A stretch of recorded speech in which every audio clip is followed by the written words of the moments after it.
కృష్ణుడు ఏంటి ఇతన్ని ఇదేంటంటే చాలా ఎట్లనన్నా చేసి కృష్ణుని జయించాలి అనే భావనతో ఉంటాడు చాలా. సో ఆయన ఎందుకు అంటే ఆయనది వేరే స్టోరీ. కంసుడు అల్లుడిని చంపిండు కృష్ణుడు. సో ఆ జలసి ఆ కోపం పెట్టుకుంటాడు బాగా. పెట్టుకొని ఇంకా ఎట్లనన్నా ఈయనని చంపేయాలి అనే ఇదితోటి ఉంటాడు, పగతోటి ఉంటాడు జరాసంధుడు. సో నెక్స్ట్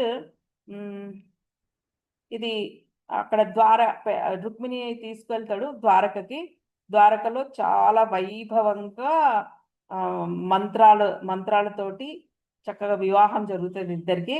ఇంకా అప్పుడు ప్రతి ఇల్లు చాలా మంచిగా డెకరేట్ చేసుకుంటారు అందరూ. ఎవరు కూడా ఊరికే అంటే ఉండరు, ఎవరికి వాళ్ళు చాలా గ్రాండ్ సెలబ్రేషన్ జరుగుతుంది అక్కడ. దీపాలతోటి అలంకరించుకుంటారు మొత్తం వీధులన్నీ. ఆ చక్కగా సంబరాలు చేసుకుంటారు అనమాట. అలా మనము ఈ రోజుతోటి ఈ రుక్మిణి కళ్యాణం అనేది అయిపోయింది.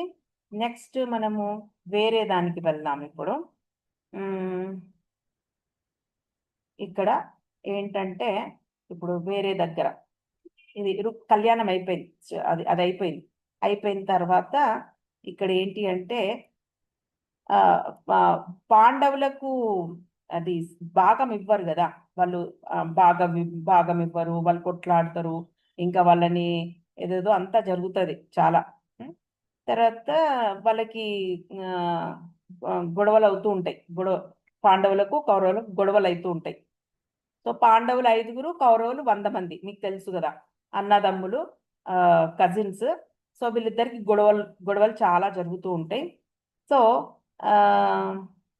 ఇంకా ఈ గొడవలన్నీ ఆపాలి అనేసి ధృతరాష్ట్రుడు ఇంకా భీష్ముడు ఏం చేస్తారంటే ఏదో విభజన చేస్తారు. చేసి కాండవ ప్రస్థం ఇస్తారనమాట. ఎవరికి? వీళ్ళకి